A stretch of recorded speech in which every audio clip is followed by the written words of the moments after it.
The morning that Clara Beaumont lost everything, the light came in soft and golden across the ridge, the way it always did in early June, the way she had watched it come for 38 years from that same porch, standing in that same doorway, with that same view of the hills rolling westward into the haze. She was 64 years old. Her hair had gone the color of Winter Creek water, silver white and thick, still pinned the way she had worn it since she was a young woman. Her hands were the hands of someone who had worked land, her whole life knuckled and capable with soil worked so deep into the lines of her palms that no amount of washing ever fully cleared it. She stood straight. She had always stood straight. Her mother had told her that a woman who slouched was a woman who had already decided to give up, and Clara Beaumont had never decided that. Nadine was already on the porch when Clara came out. She was 36, slim in the way of women who consider thinness a form of discipline, dressed for town in fabric that had no business being within 50 miles of a working farm. She had her father's eyes, or at least that was what people said when they wanted to say something kind.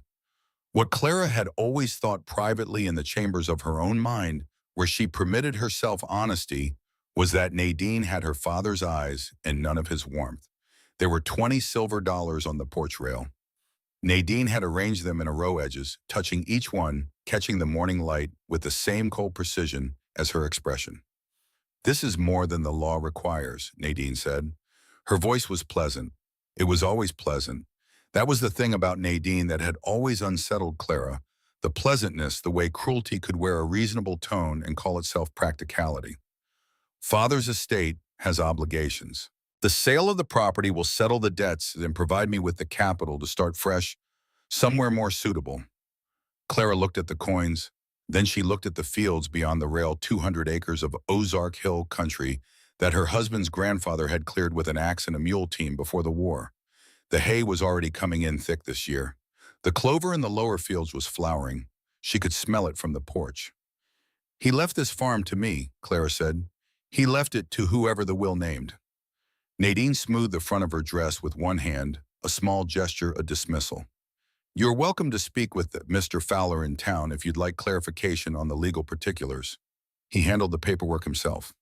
Clara had already spoken with Mr. Fowler. She had sat across his desk 2 days after her husband's funeral, still wearing black, still holding herself together by sheer force of the habits of a lifetime, and she had listened to him read the document that apparently superseded everything she had believed to be true. The will that left everything to Nadine. The will dated 6 weeks before her husband died. What she had not said to Mr. Fowler and what she would not say now to Nadine on this bright June morning was that she had read her husband's real will, had read it herself sitting at his bedside during the long illness when he had asked her to bring the strongbox from the wardrobe shelf and had shown her the documents inside, had explained them carefully, had held her hand while he did it the way a man explains things he wants to make sure are understood and remembered. Everything to Clara, every acre, the house, the barn, the equipment, the timber, rights on the north slope, all of it. That document was gone. She had opened the strongbox herself 2 days after the funeral before the lawyer came and found papers. She did not recognize a will she had never seen signed in her husband's hand, or something close enough to his hand that no one without cause to doubt it would look twice. She knew what had happened. Nadine knew that she knew. And there was not a thing in the world that Clara could prove. "Take the money," Nadine said. "Mrs. Holliday's boarding house in Carthage takes respectable women. I'm told the work is manageable." Clara picked up the 20 silver dollars. She counted them slowly one by one, making Nadine wait, though she could not have said exactly what satisfaction she took from that small act of delay. Then she put them in the pocket of her apron. She did not say goodbye. She went inside and gathered what she could carry. She did not go to Carthage. There was a place on the western face of Beaumont Ridge that she had known since she was a young bride new to this land and still learning its geography. A limestone overhang at the base of the bluff, a shallow bowl in the rock face where the stone curved inward, and the ceiling was high enough to stand under, where a fire ring could be built without the smoke blinding you, where the creek ran close enough for water, but far enough that the spring floods wouldn't reach. She and her husband had sheltered there once in a hailstorm 20 years ago, pressed against the back wall with the horses tied to a cedar tree and the ice coming down so hard it stripped leaves off the branches. They had laughed then, the two of them cold and wet and laughing, because That is what you do when you are young enough to find disaster temporarily amusing. She was not laughing now. She made camp with the efficiency of someone who has spent decades managing a working farm and understands that sentiment is a luxury best deferred until survival is handled. She laid out her bedroll on the stone floor. She built a fire ring from creek rocks. She had brought a small iron pot, a knife, 2 wool blankets, a week's worth of dried provisions, and the 20 silver dollars. She had also brought her husband's Bible, though she could not have explained why, since she had not opened it in years and did not intend to open it now. Some things you carry not because they are useful, but because setting them down feels too much like letting go. The first night she lay on her back on the stone floor and listened to the creek and did not sleep for a long time. The second night was easier. The third night she slept until dawn. She had spent 40 years solving problems. She was not going to stop because this one was larger than the others. On the fifth day, Joe Webb found her. She heard him before she saw him. The slow, deliberate sound of a man in his 70s who has learned to move carefully, who understands that a body at that age is a thing that requires negotiation rather than force. He came around the cedar thicket above the creek and stood at the edge of the overhang, with his hat in his hands, looking at her camp with an expression that was not surprise. Joe Webb was 73 years old. He was a tall man, not as tall as he had once been, the years having compressed him slightly at the shoulders, but tall enough still with hands that were extraordinarily large. Workers' hands, the hands of a man who had spent 50 years doing physical labor in every form it could take. The first 40 years of his life had not been his own. He did not speak of that period directly. He never had. But it was there in him, the way certain things are there in people who have survived the unsurvivable present, in the quality of his patience, in the way he watched situations rather than reacting to them, in the particular stillness he carried, that was not the stillness of peace, but of a man who has learned that survival often depends on reading the room before you move. He had worked the Beaumont farm for 25 years. He had known Clara's husband since before Clara knew him herself. Nadine had let him go the day of the funeral while Clara was still receiving condolences in the parlor, had handed him an envelope at the back door. There was no money for his final month's wages in it. There was a note that said the estate's obligations precluded compensation for the transitional period. He had kept the note. He showed it to Clara now without comment, setting it on the flat stone beside her fire ring. "She put you out too," Clara said. It was not a question. "Last month's wages gone," Joe said. 30 days' work for nothing. He said it evenly, without heat, the way a man reports a fact he has had time to process. "I've been staying with my nephew in Pierce City, but I had to come see how you were fixed first." "I'm fixed well enough." Joe looked around the camp, assessing it the way he assessed everything quietly and thoroughly. His eyes moved to the bedroll, to the fire ring, to the pipe hanging from its branched tripod. He nodded once, which Clara understood to mean that he found it adequate. "Your husband told me," Joe said, and then stopped as if deciding how to continue. He turned his hat over in his hands. "He told me things toward the end, about the property, about what he had arranged." "He told me too," Clara said, "and someone arranged differently." Joe was quiet for a moment. The creek moved over its rocks. Somewhere up on the ridge a woodpecker was working a dead pine. "There's something I need to show you," he said. "Something he asked me to show you if things went wrong." Clara looked at him for a long moment. In 25 years, she had learned to read Joe Webb's silences the way she read weather, by the quality of the quiet, by what was present in it. This silence held something important, something he had been carrying. "Show me," she said. He led her up the slope. The face of Beaumont Ridge rose 40 feet above the overhang, where Clara had made her camp limestone gone gray and gold, with weather and lichen seamed and cracked by centuries of freeze and thaw. The bluff was not particularly dramatic by Ozark standards. It was not the kind of geological feature that inspired postcards. What it was permanent. It had the solidity of things that have simply outlasted everything that tried to remove them. Joe moved along the base of the bluff, picking his way over the fallen rock, using his hands occasionally when the footing was uncertain. Clara followed, watching his feet and then watching where he was looking. He was looking at the rock face itself, at the cracks and seams in the limestone, the way a man looks for something specific. He stopped and pointed. 15 feet up the slope, where the bluff face was crossed by a diagonal fracture in the stone, There was a shadow that was not a shadow, a darkness in the rock that was the wrong shape for a crack too regular, too deep, a rectangle of absolute black in the weathered limestone. That's where they live, Joe said. Clara squinted up at it. Who lives there? Bees. He said it simply. Wild colony.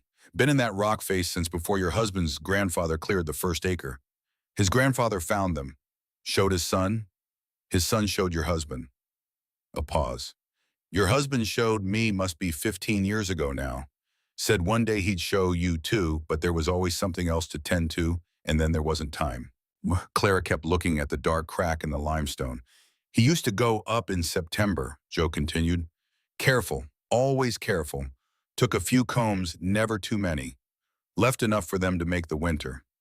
That honey was the sweetest thing I ever tasted. The cold of that rock, the limestone, it keeps things different inside.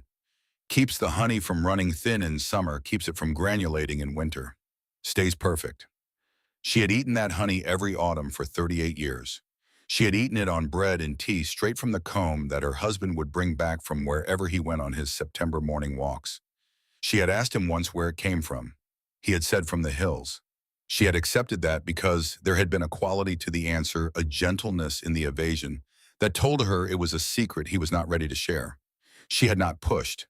That was one of the agreements of a long marriage, the understanding that some things keep their own time. And now she was standing at the foot of a limestone bluff, looking up at the answer, and her husband was 3 weeks in the ground, and she was 64 years old with 20 silver dollars and a wool blanket and a fire ring built from creek rocks. He asked you to show me, Clara said. If things went wrong, Joe said, his words. He knew things might go wrong. He knew Nadine. Clara stood there for another minute looking up at the crack in the limestone. The morning light had shifted while they walked, and now it came at a lower angle, and she could see something she hadn't noticed before, a thin line of movement against the rock face barely visible from this distance. Bees coming and going from that opening, following routes so established they had worn them into habit. She started climbing. Joe said nothing. He watched her go. She was 64 years old, and her knees were not what they had been at 40, and the limestone was irregular underfoot in ways that required constant attention, and there were stretches where she had to use both hands to maintain her position on the slope. She did not hurry. She did not slow down either. She picked her route, and she followed it with the methodical stubbornness that had characterized everything she had done since the age of 19, when she had arrived in this county with nothing but a trunk of clothes and the particular Ozark girl's conviction that you could solve anything if you were willing to work at it long enough. The crack was larger up close. She pressed herself against the rock and looked at it directly. It was not a crack at all, not precisely. It was an opening, a seam in the limestone where two faces of rock had shifted apart by some ancient geological argument, leaving a gap roughly a foot wide and 3 feet tall, narrow at top and bottom, widest at the middle. The bees moved through it in a steady and purposeful stream, workers returning heavy from the clover fields below, others departing on outbound routes that took them up and over the ridge toward wherever the good forage was this time of year. Clara held herself very still. The bees ignored her. They had no reason to do otherwise. She was simply another part of the landscape, a large, warm object on the rock face, not threatening, not interesting, just there. She waited until she understood the rhythm of the traffic through the opening. Then she pressed her face close enough to feel the air moving outward from the bomb and breathed in.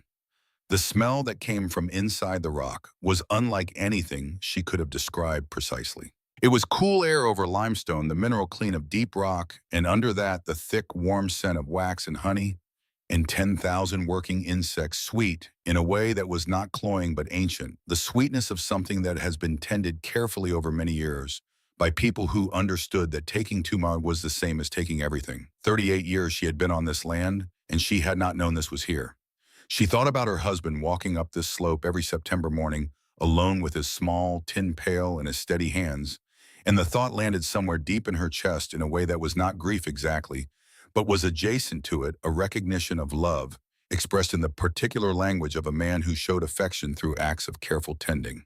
She climbed back down. Joe was sitting on a flat rock at the base of the slope, waiting with the patience that was his characteristic quality, the patience of a man who has learned not to spend energy on things he cannot control.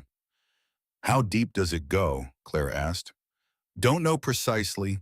Never went in myself. Your husband said there was a chamber behind the opening, enough room to stand, large enough for additional hives. Joe looked at her steadily. Could be. Clara sat down on the rock beside him. Below them, through the cedar trees, she could see the roof of the farmhouse where she had lived for 38 years. Smoke from the kitchen chimney, which meant Nadine was in residence and presumably planning whatever came next in her efficient dismantling of everything that the Beaumont family had built. A man from St. Louis had come twice already, even before the funeral was properly finished. Clara had seen him walking the property with Nadine, the two of them moving along the base of the bluff, pointing at the limestone, speaking in the shorthand of people who have already agreed in principle and are working out the particulars. She had heard enough standing at the edge of the upper pasture where they hadn't noticed her to understand that the limestone in the ridge was the point. Not the farmland, not the timber, not the water rights. The stone itself.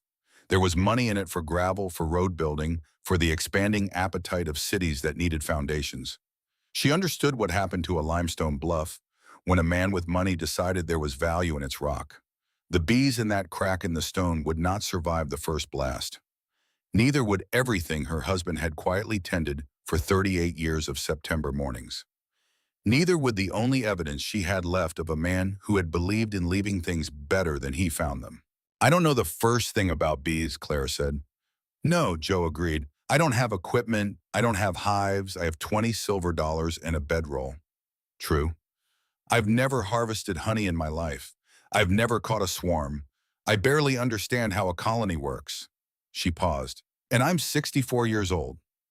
Joe was quiet for a moment. The woodpecker was still working the dead pine up on the ridge.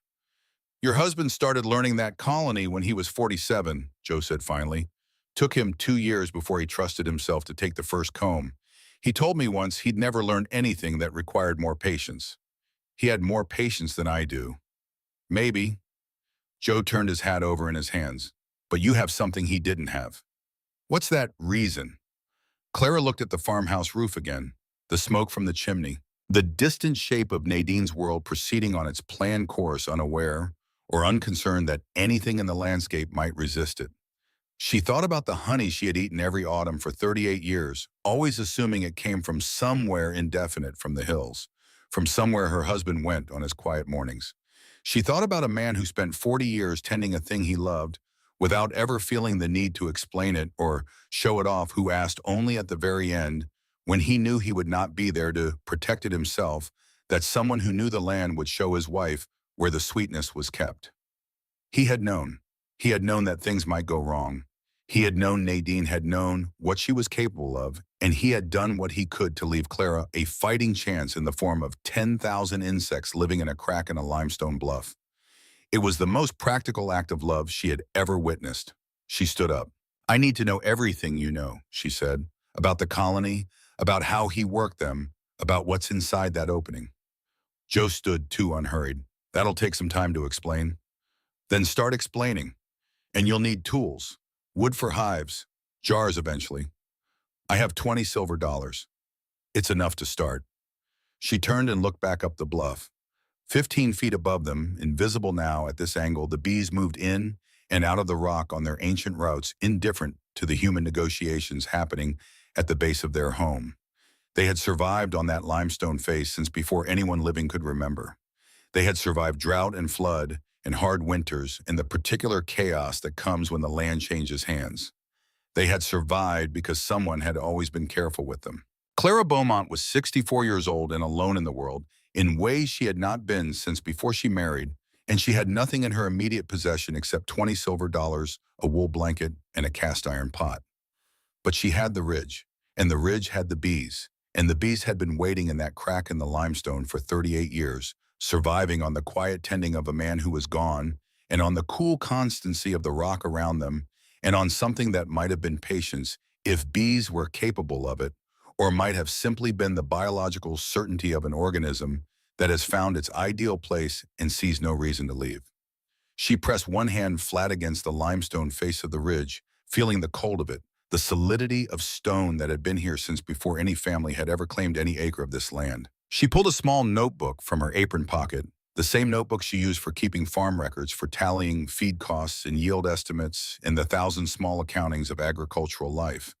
She opened it to a clean page. At the top, she wrote, "What I know, what I need to learn, what I need to buy." And then she sat back down on the flat rock beside Joe Webb and began to write. The clover below the ridge was in full flower. The bees were working it in shifts that had probably not changed in 100 years. The smoke from the farmhouse chimney drifted west in the morning air, and somewhere inside that house, Nadine Beaumont was planning the future of a property she had acquired through means that Clara could not prove were fraudulent on a timeline she believed was entirely under her control. She had not yet considered the possibility that a 64-year-old woman with 20 silver dollars and a notebook might have a different opinion about that timeline. She would. The notebook's first page filled quickly. Clara's handwriting was small and precise, the handwriting of someone who had grown up in a household where paper was expensive and words should count. She wrote without stopping, asking Joe questions when she needed to, letting him talk when he had something to offer, absorbing everything with the concentrated attention of a woman who understands that what she is learning right now may be the most important curriculum of her life. The morning moved on. The light shifted across the ridge. The bees came and went. At some point, Joe stopped talking and simply watched her write, and there was something in his expression that was not quite pride and not quite grief, but held elements of both the look of a man who is watching someone step into a story that has been waiting for her. He had made a promise to a dying man. He was keeping it. And Clara Beaumont, 64 years old, sitting on a flat rock at the base of a limestone bluff, with a notebook on her knee and 20 silver dollars in her apron pocket, was doing what she had done every time in her life that the ground had shifted beneath her. She was making a list. She was making a plan. She was not going anywhere. The entrance to the chamber was not built for a woman of 64. Clara discovered this on her third attempt when she finally stopped trying to go through it the way she had gone through every narrow passage in her life, directly and with force, and instead turned sideways, pressed her back against the right face of the opening, and slid herself in with the slow deliberateness of someone who has accepted that dignity is occasionally negotiable when the objective is worth it. She carried a candle in a tin holder. She carried Joe's description of what she would find. Neither prepared her fully for the reality of the chamber. It was 10 feet wide and 8 feet deep, with a ceiling high enough that she could stand without stooping. The walls were natural limestone, smoothed in places by water that had moved through them in some geologic past too distant to imagine, rough and crystalline in others, where the rock had never been touched by anything except air. The floor was uneven but manageable, a landscape of small rises and depressions worn into the stone over millennia. The temperature was extraordinary. Outside in the June heat of the Ozark Hills, the air sat heavy and close and smelled of grass and dust. Inside the chamber, the air was 54 degrees and absolutely still, the kind of stillness that has weight to it, that presses against your ears with a silence so complete it becomes its own sound. The bees had built against the back wall. The comb structure descended from the ceiling in a curtain of wax that was in places nearly as tall as Clara herself. It was old comb, decades old in its deeper sections, darker than the newer construction at its edges, bearing the layered colors of a thing that has been added to carefully over many years by organisms that do not distinguish between past and future, but simply continue. The colony occupied perhaps a third of the available space. The rest of the chamber was bare stone. Clara stood very still and looked at it for a long time. The bees moved around her without concern. She was not a threat. She was not food. She was not interesting. She was simply a large, warm shape in their space, and they had no category for danger, that stood quietly in the dark and did nothing. She had read what she could find. Joe had told her everything he knew, which was considerable for a man who had never kept bees himself, but had spent 15 years watching someone who did. She had spent her silver dollars carefully bringing back 2 books from the lending library in Carthage, returning them before they were overdue, and copying the relevant sections into her notebook in her small, precise hand. She understood, at least in theory, how a colony functioned. The queen, the workers, the drones. The communication systems. She still found slightly difficult to believe the idea that insects could convey information through movement, through the specific language of a dancing body. She understood swarming, the mechanism by which an overcrowded colony reproduces itself by sending half its population out to find a new home. She understood that a swarm was not aggressive, that it was a colony in transition, carrying nothing to defend, looking for shelter, with the urgent practicality of creatures who know that exposure means death. She understood all of this in the way that reading understands things. What she did not yet understand was the texture of it. The reality of standing among 10,000 moving insects and learning to read what was happening around her, not through words on a page, but through the quality of their sound, the particular pitch of the hum when they were calm versus agitated, the smell that rose from the comb when the colony was content versus when something had disturbed them. That knowledge could not come from books. It could only come from time. She began spending her mornings in the chamber, not working, not taking, simply being present, sitting on the flat stone she had dragged in from the slope outside, watching the colony go about the 10,000 tasks that constituted its daily existence.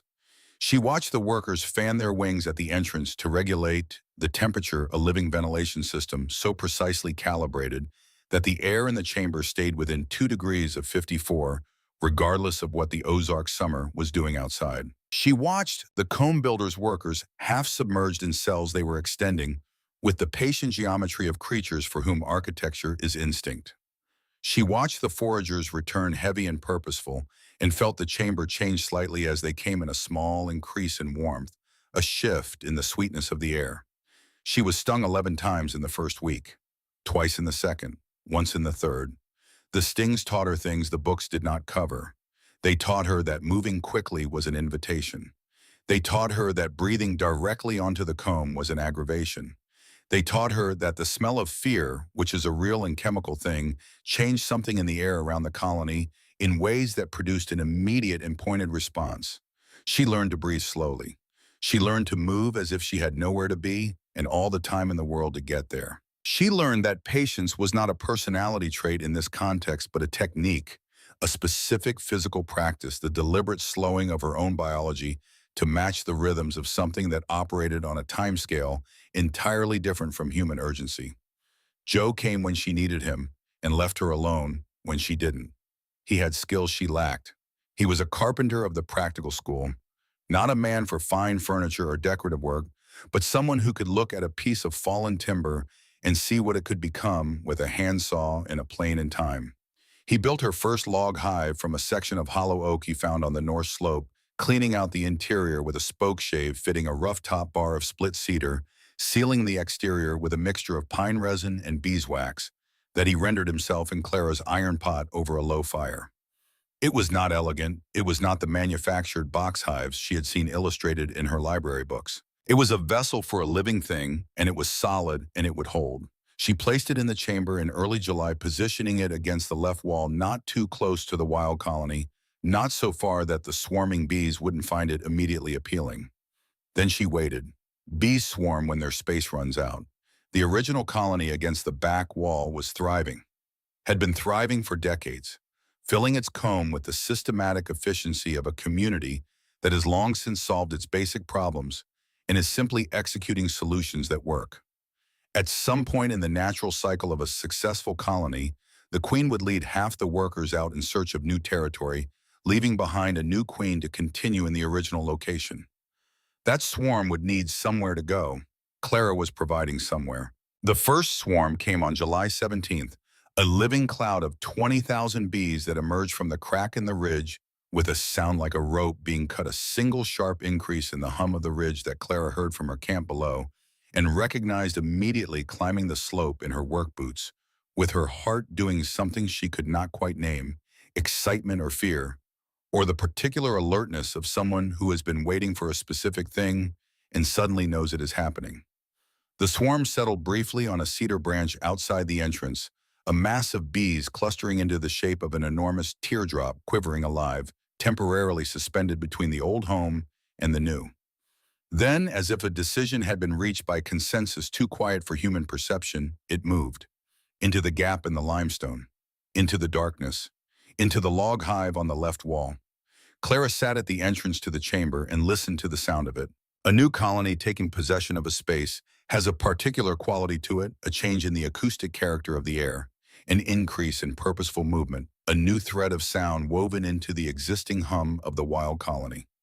She had read about this. Reading had not prepared her for the reality of hearing it, for the way it settled into her chest, like something she recognized from a long time ago, the sound of a thing beginning. The second swarm came on August 4th. By the end of summer, she had 4 established colonies in the chamber, plus the original wild colony that had been there since before anyone living could measure. She did not harvest anything that first season. This was the decision that cost her the most in the immediate sense, in the practical currency of provisions and survival. Her 20 silver dollars were nearly gone by August. She ate what she could forage and what she could grow in the small garden she had planted in the clearing above the overhang. She ate less than she was accustomed to eating. She was 64 years old and she was sleeping on a stone floor and reducing her caloric intake, and there were mornings when she climbed the slope to the chamber and sat in the cool dark and thought with a clarity that had nothing sentimental about it that she might simply be wrong, that this was not a plan but a delusion, that she was an old woman who had lost her home and was hiding in a cave and talking herself into believing that insects would save her. She wrote those mornings in the notebook. She wrote them down and looked at them, and then she wrote down the other things the colonies establishing beautifully in the cool dark the comb building at a rate Joe said was faster than anything he'd seen from surface hives, the quality of the honey she had tasted from a single broken cell against the back wall, the purity of it, the impossible complexity of its flavor. She let the bees have their first winter's production entirely, and spring came. April of 1892 arrived with the particular generosity of Ozark Springs, a sudden warmth after a winter that had tested the patience of everything alive in those hills. The clover came early. The wildflowers on the ridge came 2 weeks before anyone expected them. The colonies in the chamber, protected from the temperature swings that plagued surface hives, had wintered so successfully that by April all 4 were crowded with new brood and fresh stores. Clara made her first harvest on April 19th. She worked by lantern light in the chamber, moving with the deliberate slowness she had spent a year practicing her breath, calm, her hands steady. She had fashioned a simple veil from cheesecloth and a wide-brimmed hat. Joe had recommended it. She had spent 6 months convincing herself she didn't need it, and 20 minutes watching a hive inspection go wrong in her mind's eye before accepting the compromise. She took from each of the 4 hives, leaving the wild colony entirely alone. She took only what she assessed as surplus, the capped honey cells in the uppermost sections of the comb, the stores that represented production beyond what the colony would need to sustain its spring expansion. She left margins. She left more margin than she took. 12 pounds from 4 hives. She sat at the entrance to the chamber with the combs in her tin bowl and the lantern burning beside her and looked at what she had. The honey was dark amber, darker than anything sold in any store she had ever entered, the color of very old wood or the creek in autumn when the tannins came in from the fallen leaves. She dipped one finger and tasted it. She had eaten this honey for 38 years and had never tasted it like this, had never paid attention to it. The way you pay attention to something you understand, you are in the presence of something specific and irreplaceable. The flavor moved through stages. First the immediate sweetness, then the complex middle, the wild clover, and the Ozark hillside and something mineral. Underneath the limestone itself perhaps, or the particular microclimate of a cave that had been filtering pollen for decades. Then the finish, clean and long, and unlike anything she could compare it to. She jarred it in 12 mason jars she had bought in town with her final coins. She carried those jars to Carthage. The general store offered her 30 cents a pound. Clara looked at the man behind the counter. She looked at the jars on his shelf behind him. Pale amber commercial honey shipped from Kansas City, sitting in identical unmarked containers with no story attached to them, no origin, no distinction. She looked back at him. She picked up her 12 jars and walked out. The Ozark Grand Hotel sat at the edge of town, a 3-story building that catered to visitors from St. Louis who came to take the mineral waters and escape the summer heat and who were accustomed to paying for quality in ways that people who lived with quality never were. Clara walked around to the kitchen entrance. Mrs. Eleanor Cross was a woman of 50 with a flour-dusted apron and the expression of someone who has been interrupted before and found it rarely worthwhile. She looked at Clara's homespun dress and her 12 jars and her 64-year-old face with the directness of a woman who has no time for either deference or pretense. "I'm not buying whatever you're selling," she said. "Taste this first," Clara said. She set one jar on the kitchen work table and opened it. The smell of the cave honey moved through the kitchen air, immediately warm and complex, changing the quality of the room. Clara watched Eleanor Cross's expression shift, without the woman apparently being aware that it had shifted. She picked up the jar. She found a spoon. She tasted once. A pause. She tasted again. She set the spoon down and looked at Clara with new attention, the kind of attention that has money behind it. "Where does this come from?" Eleanor Cross asked. "From limestone caves in the hills above Beaumont Ridge." A flicker of recognition. "The Beaumont property." "It was," Clara said. "I am Clara Beaumont." Eleanor Cross looked at her for a long moment, and whatever she was calculating in that look, it arrived at a number quickly. $2 a pound. Bring me everything you produce. My guests will pay 4 times that for something like this on their breakfast biscuits, and they'll tell everyone they know where they had it." Clara sold all 12 jars before noon. She walked back to her camp with $24 in her apron pocket, more money than she had held since before the funeral. She sat by her fire that evening and wrote in her notebook for a long time. She did not write about the relief, though it was there. She wrote about the math. Each established colony in a year of full production would yield roughly 20 pounds of harvestable honey. At $2 a pound, each colony was worth $40 annually. 4 colonies meant $160. At the expansion rate the chamber could support, and she had measured that chamber carefully with a rope and noted the measurements in her book, there was room for 24 colonies in the existing space, plus whatever she could carve from the adjacent stone. 24 colonies. At $40 per colony, in a chamber where the constant temperature would make the honey superior to anything any competitor could produce. The number she arrived at was not the number of a woman who had lost. She bought more materials, more log sections from the mill, more jars. She expanded her garden. She bought provisions enough that she was no longer thinking about food as a daily problem to be solved. She bought a proper veil, which Joe considered a reasonable capitulation to reality. She spent the summer of 1892 building. By September, she had 12 colonies in the chamber. By the following spring, she would have 20. The news of cave honey spread from the Ozark Grand Hotel to 3 other establishments in Springfield. A specialty grocer in St. Louis wrote her a letter requesting 20 jars a month year-round at premium pricing. Then winter found the weakness she hadn't seen. January of 1893. During the coldest week the Ozarks had recorded in a decade, Clara noticed something in 2 of her 12 hives. The pattern of activity was wrong, subtly wrong, in the way that only someone who has spent 2 years learning to read a colony's rhythms would notice. The bees in those 2 hives were not moving with the settled purpose of a healthy winter cluster. There was a dispersal to their movement, a lostness. She brought her lantern close and looked at the comb. American fool brood has a smell. It is an unmistakable smell. Sweet and wrong, the sweetness of decay, dressed up in biological processes that have nothing to do with honey and everything to do with a pathogen that does not care about the 2 years of work that went into the colonies it destroys. She had read about it. She had hoped that the isolation of the cave, the cool temperature, the relative protection from the external factors that spread disease through apiaries would protect her. It had not protected 2 of her 12. She sat in the chamber for a long time with her lantern burning and looked at those 2 hives and understood what she had to do. Joe was at the entrance to the cave when she came out, alerted by something in the quality of her footsteps, some change in pace that communicated itself to a man who had been reading people for 73 years. 2 hives, she said. He understood immediately. He had known farmers his entire life, had watched the math of agricultural disaster operate on good people with no interest in fairness. He started to say something and offer to help, a suggestion about procedure. "I'll do it myself," Clara said. She did not want company for this. She did not fully understand why, except that there was something in it that needed to be private, the same instinct that makes people want to grieve alone before they grieve in public. She had built those hives. She had caught those swarms. She had sat in the dark with those colonies through a summer and a fall and learned their particular sounds. She went back into the chamber. She worked by lantern light.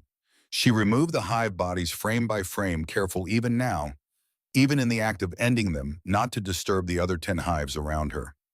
She carried everything out to the slope above the overhang to the fire Joe had already built without being asked, because 73 years had given him the wisdom to help without requiring instruction.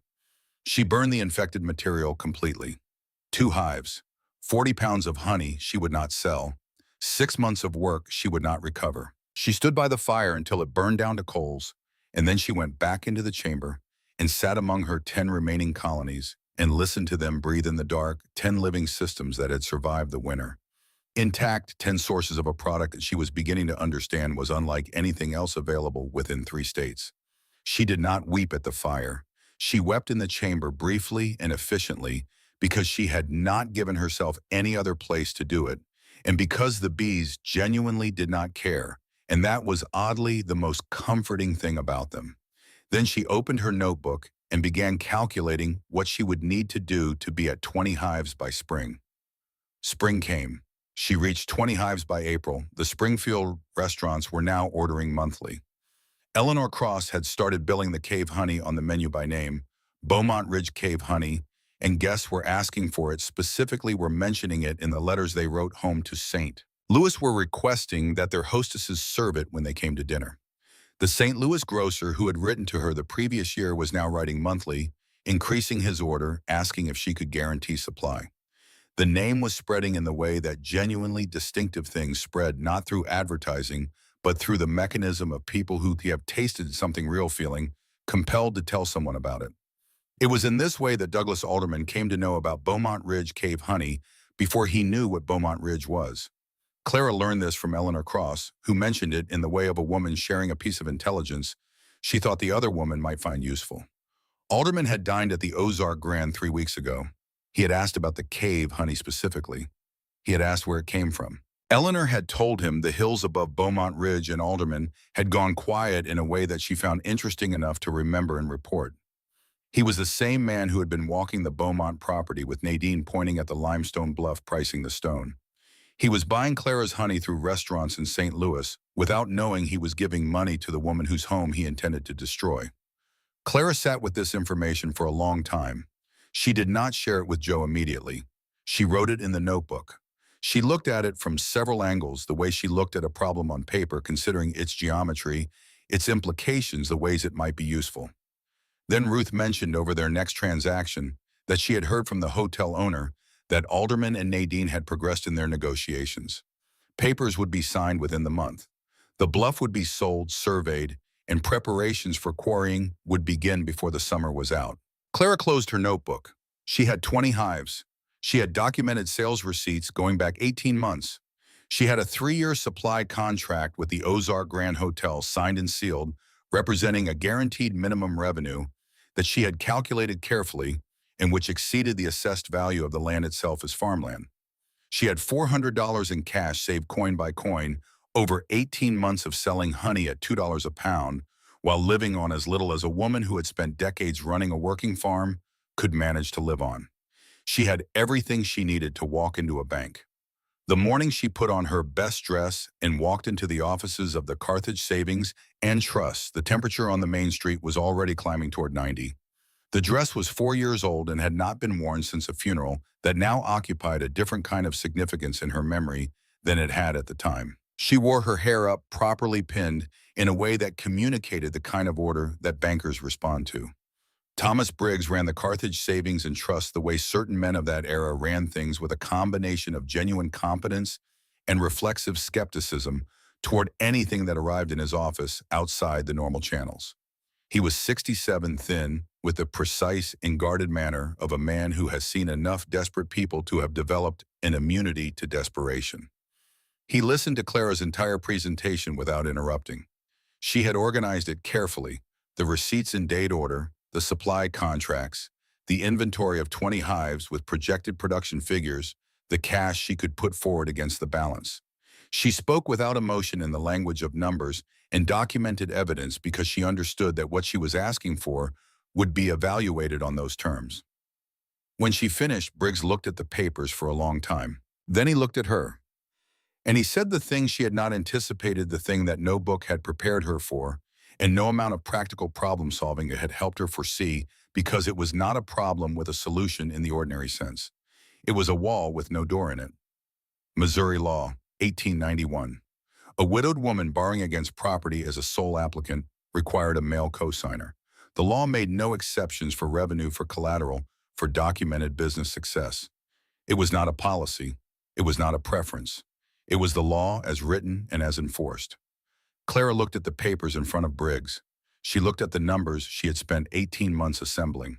$400 in crunch, $1,100 in documented annual revenue, a 3-year guaranteed contract, a product with no meaningful competition in its market. None of it was sufficient because of a single fact about her biology that had nothing to do with any of it. She said nothing for a long moment. Briggs had the decency to look uncomfortable. He was not a cruel man. He was a man operating within a system he had not designed and did not question, which is perhaps worse than cruelty in the aggregate, but is not something that feels like cruelty from inside it. Is there no other arrangement? Claire asked. Her voice was level. A male co-signer, Briggs said. Someone willing to stand as guarantor. A man, she said. That is the legal requirement, yes. She gathered her papers. She straightened them precisely. Each receipt aligned the contracts on top the cash figures in her own handwriting on the last page. She returned them to the folder she had brought them in. She stood. Thank you for your time, she said. She walked out of the bank and stood on the main street of Carthage in her 4-year-old funeral dress, with the sun hammering down and the dust rising from the wagon traffic on the road. Joe was waiting on the bench outside because she had told him to wait, but not why. He looked at her face and read whatever was in it with the accuracy of long acquaintance. The law won't let me borrow without a man to guarantee it, Clara said. Joe was quiet. The wagon traffic moved past. Somewhere down the street, a dog was conducting an extended argument with a post. Then we find a woman, Clara said. Joe looked at her. He waited. Eleanor Cross, she said. She's been buying my honey for 18 months. She knows what it's worth. She knows what I'm worth. Clara turned and looked back at the bank, at the brick facade of it, at the solidity of an institution that had just told her that her $1,100 a year in revenue was legally invisible. I'll offer her 15% of the business for 5 years, for her signature, for her name on the document as a business partner. A pause. Briggs didn't say the co-signer had to be a man. He said the borrower couldn't be a sole female applicant. 2 women applying together is a different document. Joe considered this. He had spent 73 years watching people find the edges of the walls that were built around them, and he had a practiced eye for the difference between a wall with no door and a wall with a door that no one had thought to look for yet. You'll have to move fast, he said. If Nadine signs with Alderman before you have the loan secured, I know. How long does the bank need to process? Briggs said 10 days if the application is complete. And Eleanor Cross needs to agree first. Yes. And Nadine and Alderman could sign any time. Yes. Joe picked up his hat from the bench beside him and put it on his head and stood unhurried in the way of a man who has decided on a course of action and is organizing his body accordingly. You'd better go talk to Eleanor Cross, he said. Clara was already walking. Eleanor Cross was in the middle of preparing a Tuesday luncheon for 14 hotel guests when Clara walked through the kitchen door, and she looked at Clara's face and told her sous chef to handle the soup. They sat at the small table in the corner of the kitchen where Eleanor did her ordering and her accounts, the table stacked with invoices and supply ledgers, and the organized evidence of a woman who ran a serious operation and understood numbers the way serious operators do. The kitchen moved around them, steam and movement, and the controlled chaos of midday service.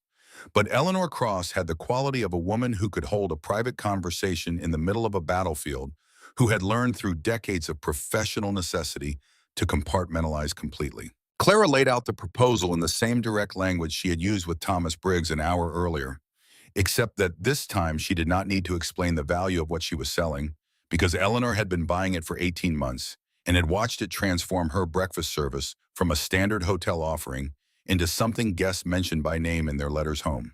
She said 15% of the business revenue for 5 years in exchange for Eleanor's signature as co-applicant on a loan of $800 from the Carthage Savings and Trust Funds to be used for the purchase of the Beaumont Ridge property currently under negotiation by Nadine Beaumont and a St. Louis businessman named Douglas Alderman. Eleanor Cross listened to all of it without expression. Then she said, "Show me the numbers." Clara opened her folder on the table between them and walked Eleanor through 18 months of receipts through the supply contract, through the production projections for 50 hives in a fully expanded cave system, through the revenue figures that the St. Louis grocers' letters represented, through the competitive landscape, which was to say, the complete absence of any product remotely comparable to Beaumont Ridge Cave honey within 3 states. Eleanor Cross looked at the numbers for a long time. She was not a woman who made decisions before she had finished thinking, which Clara respected, and she did not try to hurry her. Finally, Eleanor said, "Nadine Beaumont tried to have me stop buying from you." Clara looked at her. 8 months ago, Eleanor said. She came to the hotel, said there was a dispute over the origin of the honey, that the caves were on her property, and therefore the product was hers to sell or withhold as she saw fit. A pause. I told her that until someone showed me a court order, I would continue buying from the woman who brought me the product. She never mentioned a court order, Clara said. No, she went away. Eleanor straightened the receipts on the table, aligning them with the habit of an orderly person. I wondered how long before she found another angle. She found one, Clara said. She's selling the ridge to a quarryman. Eleanor Cross looked at the folder of numbers in front of her.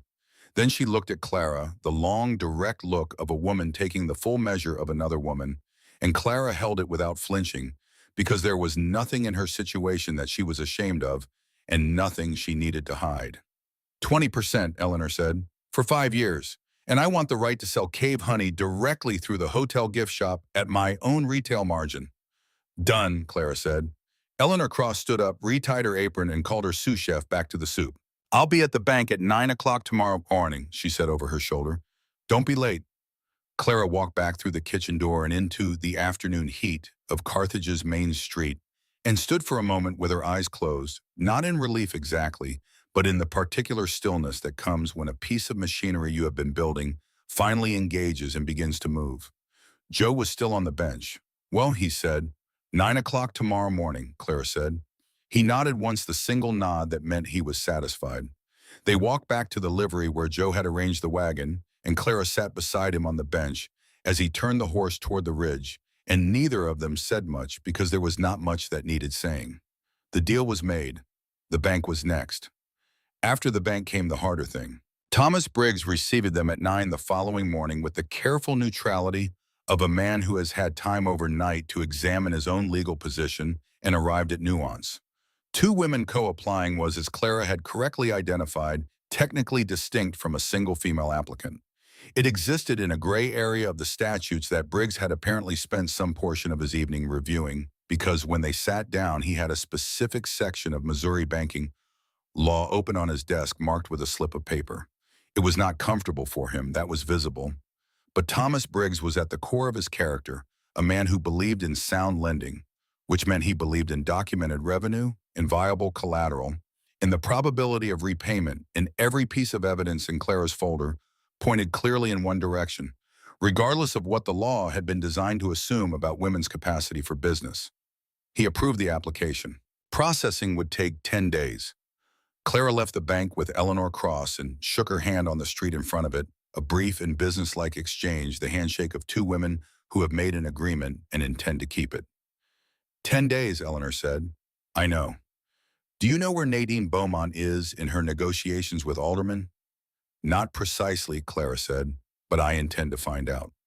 She drove the wagon to the land registry office, where a clerk who had not looked up from his ledger when she walked in told her, after some persuasion, that no deed transfer had been recorded for the Beaumont Ridge property. She drove past the lawyer's office, Mr. Fowler, who had handled the will that had taken her home, and saw through his window that Nadine Beaumont was sitting across his desk.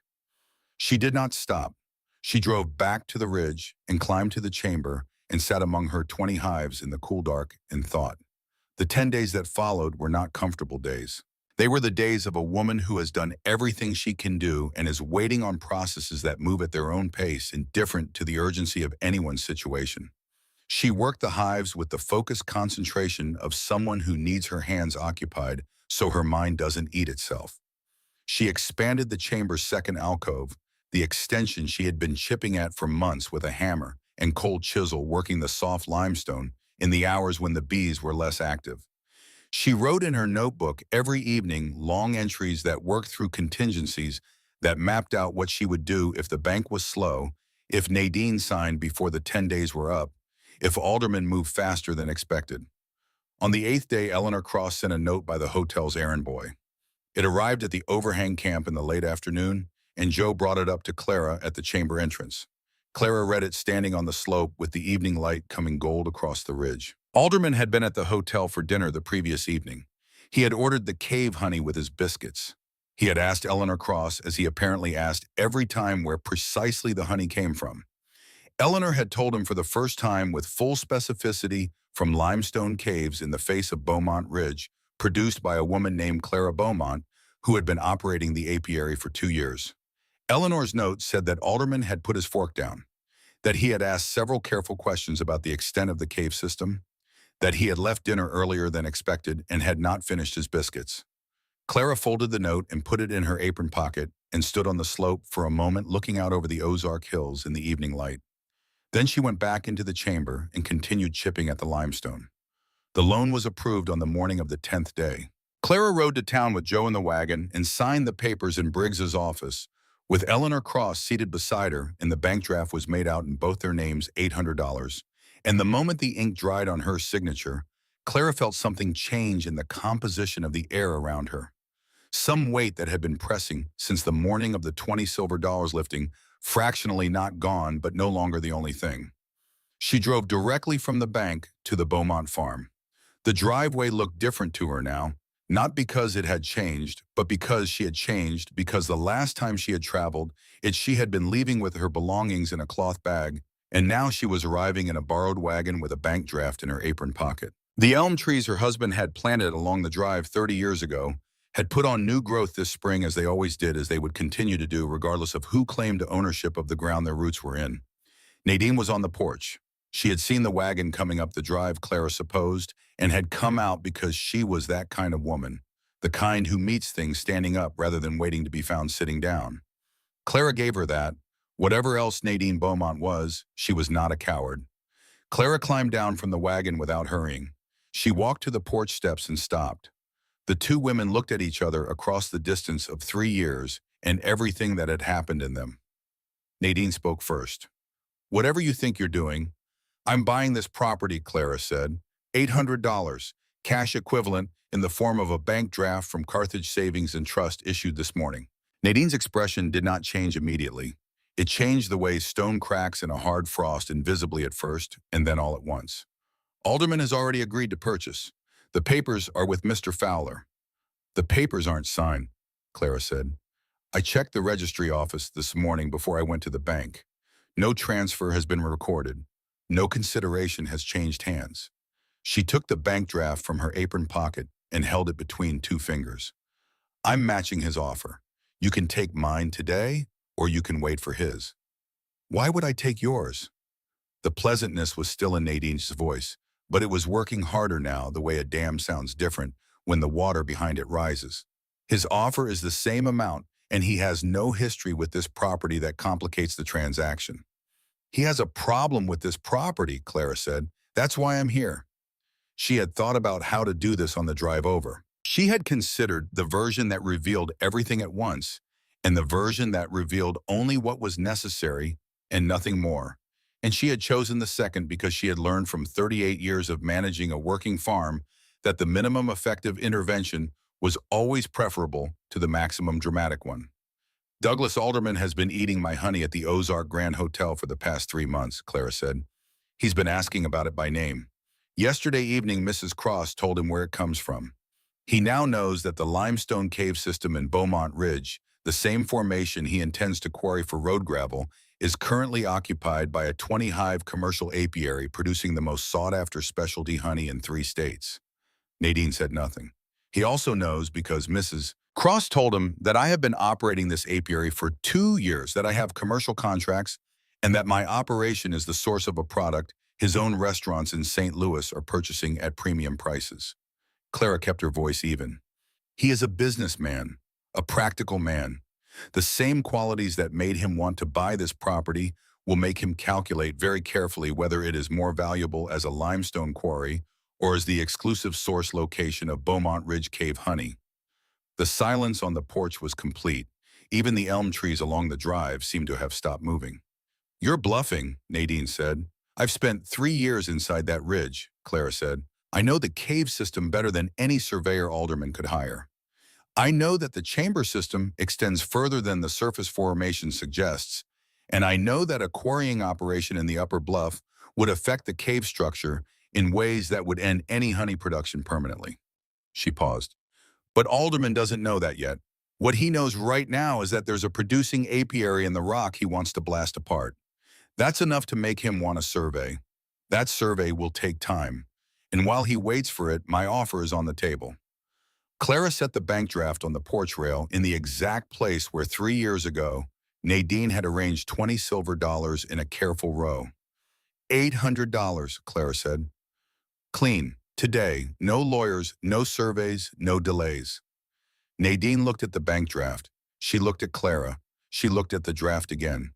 Clara waited. She was 64 years old and she had been waiting in one form or another for 3 years, and she was genuinely comfortable with the silence in a way that she suspected Nadine was not. Patience she had learned from 10,000 bees in a limestone cave was not the absence of urgency. It was urgency that had learned to be still.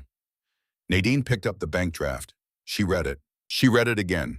She looked at Clara with an expression that had finally abandoned the pleasant register entirely and arrived at something more honest, something that was partly calculation and partly a feeling Clara recognized from the mirror as the specific look of a person confronting the fact that they have underestimated someone. I'll need the legal fees for dissolving the existing agreement with Alderman, Nadine said. That's between you and Mr. Fowler, Clara said. My offer is $800 and it doesn't move. Another silence. The elm trees at the edge of the drive caught the afternoon light the way they always had, the way they had for 30 years.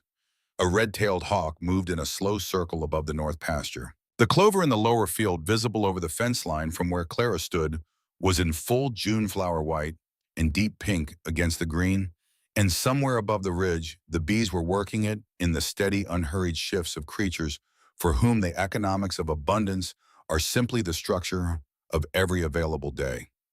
I'll have Mr. Fowler draw the papers, Nadine said. Clara did not permit herself any expression. I'll be in town tomorrow morning. She turned and walked back to the wagon without looking at the house. She had not allowed herself to look at the house, at the windows or the door or the kitchen garden her husband had laid out with a string line 30 years ago. She would look at all of it when it was hers again. There was a difference between looking at something that belonged to you and looking at something that had been taken from you, and she intended to experience only the first kind. Joe said nothing on the drive back. He had heard everything from the wagon seat. He sat with his hands on the reins and his eyes on the road, and his expression was the expression of a man who is satisfied with how something has gone and sees no reason to elaborate on that satisfaction. That night, Clara sat at the entrance of the chamber and listened to the bees. 20 hives in the cool dark, the hum of them layered and complex, not a single sound, but a texture of sounds that she had learned over 2 years to read, the way she read weather or soil or the health of an animal. The colony was calm. The colony was productive. The colony was doing what it had been doing in this limestone face for longer than anyone could fully account for, continuing the work of its own existence with the absolute indifference to human drama that she had come to find genuinely comforting. Her husband had climbed this slope every September for decades alone in the early morning and had taken what the bees could spare and left what they needed and had never mentioned it, never claimed credit for it, never turned it into a story about himself. He had just done it year after year as an act of participation in something that existed before him and would continue after him. She understood that now in a way she hadn't when he was alive, to make it comprehensible. The papers were signed the following morning at Mr. Fowler's office, and Mr. Fowler had the particular expression of a man who had expected this meeting to go differently and was managing his adjustment to reality with professional composure. Nadine signed without ceremony. Clara signed without ceremony. The deed was transferred on the 14th of June, 1893. Clara walked out of Fowler's office into the summer morning with a piece of paper in her hand that said what had always been true and had spent 3 years being untrue, that the Beaumont Ridge property, 200 acres in the Ozark Hills of Missouri, belonged to Clara Beaumont. She did not go to the farm immediately. She went to the ridge first. She climbed the slope as she had climbed it hundreds of times in the past 2 years, past the overhang where she had spent 3 winters on a stone floor, past the flat rock where she and Joe had sat on the morning. He showed her the crack in the limestone, and she climbed to the opening in the rock face, and she squeezed herself in sideways as she always did, and she stood in the chamber with her 20 hives humming around her in the constant 54-degree air. She held the deed against her chest and stood in the dark and let herself feel the whole of what had happened. Not the transaction of it, not the legal transfer and the signatures and the numbers, but the actual meaning of it, the 3 winters on stone, the 200 bee stings, the 12 jars that had become $24, that had become an operation, that a hotel staked its breakfast reputation on the one bad decision that could have broken everything, the disease in the 2 hives that she had burned on a cold January slope the morning she had walked into a bank with $1,100 in documented revenue and been told that the law could not see it. She thought about her husband walking up this same slope every September, this same slope she had walked every morning for 2 years, without knowing he had walked it first, without knowing that his quiet autumn excursions had been this standing in this same dark, with this same cool air and this same sound around him. She thought about the fact that he had known things might go wrong and had arranged what protection he could, had told Joe, had made Joe promise, had left her this. Not money, not legal remedy, not protection from the injustice that came, but something older and stranger, and ultimately more powerful, the knowledge of where the honey was. She stayed in the chamber for a long time. Then she went to the farm. The house had the particular quality of a space that has been lived in by someone who was not its proper inhabitant, a thinness to the air, a smallness, rooms that had contained 38 years of a real life waiting out the interregnum of an interloper. The kitchen was wrong. The parlor was wrong. Her husband's study was so wrong that she stood in the doorway and could not enter it and did not try. But then she saw it. On the kitchen table, pushed to one side as if it had been encountered and found unremarkable and left alone, was a stone crock with a waxed linen cover tied with a piece of twine. Clara crossed the kitchen and lifted the linen and found inside it a quantity of dark amber honey, crystallized now with age, the color of old amber, the specific dark color of Beaumont Ridge Cave honey. It was her husband's last September harvest. He had brought it in from the ridge the autumn before he got sick, had set it on the kitchen table in the crock he always used, as he had done every autumn for 30 years. She had eaten some of it that fall, and then he had gotten sick, and everything had moved into the terrible, compressed time of a serious illness. And she had not thought about the crock again, and apparently Nadine had not touched it, had found it unremarkable, had left it sitting on the table for 3 years. It had been waiting. Clara set the deed on the table beside the crock. She found a spoon in the drawer where it had always been. She opened the crock and worked the crystallized surface and tasted what was inside the flavor she had eaten every autumn for 38 years, which she had spent the past 2 years learning to understand completely. It was still perfect. Crystallized honey does not spoil. It simply changes state, becomes denser, more concentrated, the flavors compressed and intensified. She stood in the kitchen of the house she had lived in for 38 years and ate her dead husband's last harvest and did not try to stop whatever was moving through her chest, because she had learned in 2 years of sleeping on a stone floor that there was a time for being efficient and a time for allowing the full weight of something to land, and she was done being efficient for the moment. Joe arrived in the afternoon. He found her in the kitchen garden, which had not been tended in 3 years, and had reverted to a productive chaos of self-seated volunteers and ambitious weeds, and he looked at it with the eye of a man making an inventory. "The herb beds are salvageable," he said. "I know," Clara said. "The kitchen garden beds will need turning before fall." "I know. The barn roof has 3 bad sections." "Joe," Clara said. He stopped. "Thank you," she said. He turned his hat over in his hands, the gesture she had seen 100 times. "Your husband asked me to look after things," he said. "I did what I said I'd do." "You did more than that." He shook his head slightly, not in disagreement exactly, but in the way of a man who does not want credit for the particular form his decency took. He looked at the kitchen garden. He looked at the house. He looked at the ridge visible over the roofline to the west, the bluff face catching the afternoon sun. "I'd like to keep working," he said. "If there's work to be had." "There's more work than I can manage alone," Clara said. "The operation needs to expand. I have orders I can't currently fill. I want 30 hives by spring and 50 within 2 years. Joe nodded. That's manageable. I'll pay you, Clara said. Full wages, back wages for the month Nadine took. He looked at her steadily. You don't have to do that. I know I don't have to, she said. He put his hat on his head. Then I'll start on the barn roof tomorrow. Douglas Alderman came to Carthage 3 weeks after the deed transfer. He had heard about the sale, had apparently contacted Nadine, and received confirmation and had come to see whether there was any avenue to the limestone he had been planning to buy. Clara received him at the farm in the parlor with 2 cups of coffee and the particular courtesy of a woman who has already won and can afford to be gracious.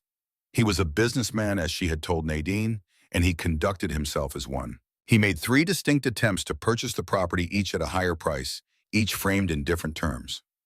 He was not unpleasant about it. He was simply persistent in the way of men who have found that persistence usually works. Clara declined all 3 offers in the same even tone she had used with Nadine on the porch. At the end of the meeting, Alderman looked at the window facing the ridge and said with the candor of a man who has reached the end of his negotiating options, "That honey is the best thing I've eaten in 10 years. I know," Clara said. "My husband made it for 30 years before me." Alderman left without the ridge. He found another limestone deposit 14 miles north and built his quarry operation there and prospered adequately. He continued ordering Beaumont Ridge Cave honey through his St. Louis restaurants for the rest of his life, which Clara considered a satisfying resolution. Nadine Beaumont took the $800 to Kansas City. Clara heard secondhand through the kind of information that travels through small communities without anyone intending it to that she had married a merchant the following year. She did not hear what happened after that and did not inquire. The farm came back to life the way neglected things come back when they have been properly tended for long enough, gradually and then suddenly. The kitchen garden first, then the hay fields, then the barn, then the outbuildings in order of structural priority. Joe directed the physical rehabilitation with the methodical competence of a man who had spent 50 years making things work. Clara ran the honey operation and the business side of it and began writing letters to hotels and restaurants and specialty grocers that she had not previously had the production capacity to supply. By the spring of 1894, she had 30 hives in the expanded cave system, 2 chambers connected by a passage she had chipped herself, the walls whitewashed to reflect her lantern light, proper wooden shelving, a temperature that remained constant at 54 degrees through every season. The hum of it when she stood in the middle of the space was extraordinary, layered and complex and alive in the way that genuine abundance is alive, not the absence of problems, but the presence of so much working correctly that the problems lose their proportion.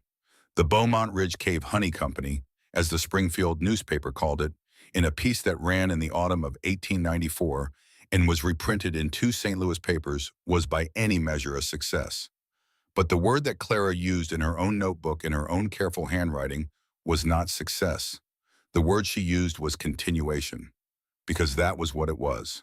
It was the continuation of something her husband's grandfather had started with an axe and a mule team, and her husband's father had continued with different tools, and her husband had continued with the same patience, in the same September mornings, in the same careful taking and leaving, and now she was continuing it with 20 hives and a supply contract and a bank relationship and the permanent satisfaction of a woman who has been told what she could not do and has done it anyway.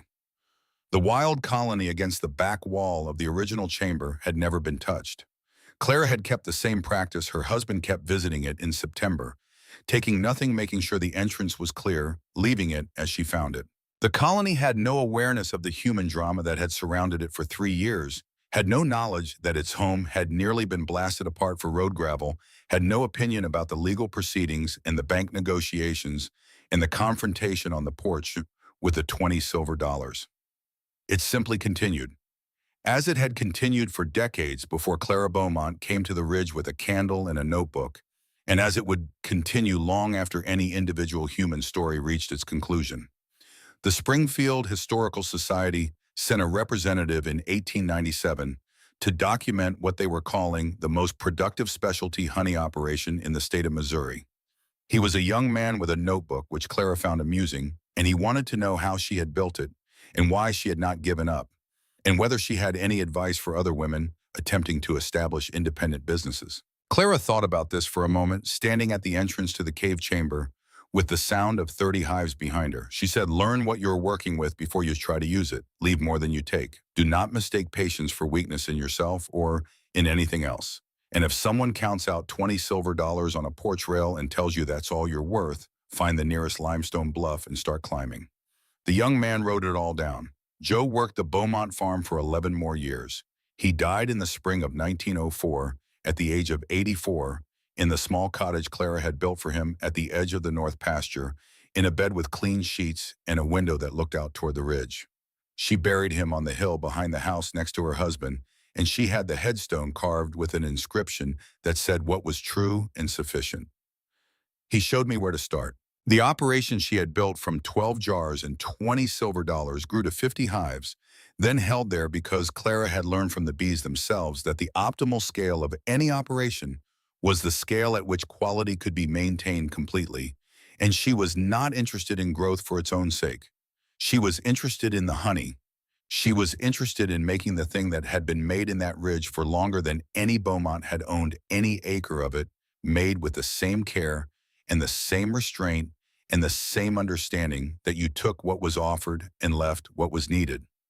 She was 67 when she paid off the bank loan entirely and burned the document in the kitchen stove. She was 71 when she sat on the porch of the house she had been born in and watched her granddaughter carry the first jar of that season's harvest down the slope from the ridge, in the same kind of mason jar Clara had used in 1892, and felt the kind of satisfaction that has no name in most languages, but is recognizable to anyone who has spent decades building something that outlasts the worst thing that ever happened to them. She kept the notebook for 60 years, every harvest, every colony count, every sale, every problem, and its solution recorded in the same small, precise handwriting on page after page of a record that was also without intending to be a history of what a person can build when they have nothing except time and a crack in a limestone bluff and a reason to keep climbing. The wild colony is still there. The limestone face of Beaumont Ridge still holds the entrance crack. Unchanged, the bees still moving in and out of the rock on routes so established they seem structural, part of the ridge itself. The conservation easement that protects the ridge from quarrying was established in 1967 by Clara's granddaughter, who had grown up with the story the way some children grow up with fairy tales, except that this story came with documentation, with a notebook and a sales ledger, and the headstone on the hill that said, "He showed me where to start." The cave chambers still exist. The marks of Clara's chisel are still visible on the limestone walls of the second alcove, the passage she cut by hand, inch by inch, in the winter of 1892, when she needed more room and had no tool for it except a hammer and a cold chisel, and the particular stubbornness of a woman who has already slept 3 winters on a stone floor and finds the concept of impossible somewhat unconvincing. On quiet days, standing at the entrance to the first chamber, you can still hear it. The hum of the wild colony deep in the limestone, unchanged, unhurried. The sound of 10,000 living things doing the work they were made for in a darkness that has sheltered them for longer than any human story attached to this ridge can fully account for. Clara Beaumont lost everything at 64 years old and built it back from a crack in a rock and a notebook and 20 silver dollars and the knowledge left to her by a man who loved her in the particular language of careful tending of where the honey was. Some people call that a story about resilience or about justice or about the stubbornness of women who have been underestimated. Clara would have called it something simpler. She would have called it continuation. The bees would not have called it anything at all. They would have simply kept working as they had always kept working in the cool dark of the limestone, making something sweet out of what the world offered, leaving enough behind to survive whatever came next. As they do still, as they will.